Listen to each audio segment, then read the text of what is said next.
Hashtag Cocktail, delivering happiness at South by Southwest. I'm really excited to be joined by Gretchen Rubin of the Happiness Project. Can you share a little bit about what the Happiness Project's all about, Gretchen? Well, the Happiness Project is, I have a book and a blog, and my book is an account of the year that I spent test driving the wisdom of the ages, the current scientific studies, and the lessons from popular culture about how to be happier. And on my blog, I write about my daily adventures in pursuit of happiness. Every day I'm inspired really by my subject. I write about happiness, and the thing about happiness is it's endlessly fascinating. I can write about relationships, write about exercise, clutter, spirituality, time management, everything. So the minute I get tired of one subject, I can turn to the next, and every day it's fascinating. Winston Churchill.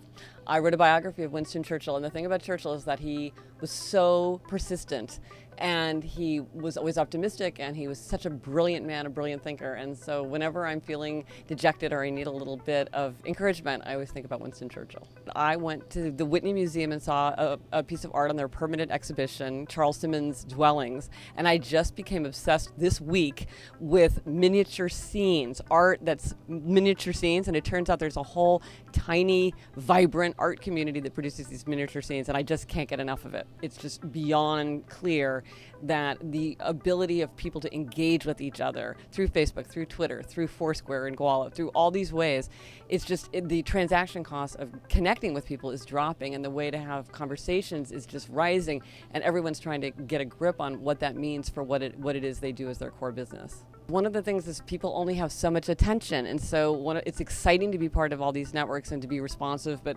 one of the things I found is that if you make being too accessible can make it hard to connect with people. One of the things that makes people unhappy is a feeling that they're hunted or that they can't turn their cell phone off because they're going to miss something.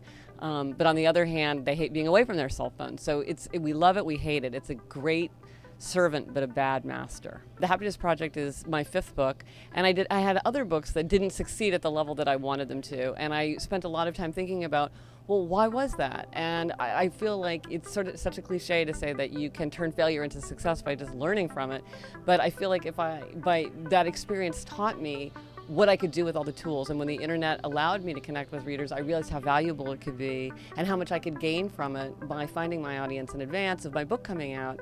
And so the disappointments that I experienced in the past really helped me in the present. If you want to be a writer, you have to be writing, and every single day you should be writing or at least going over your notes or thinking about your project. It's fun to think about it, and it can be hard to just get your rear end in the seat, but that is the biggest challenge, is just getting the writing done.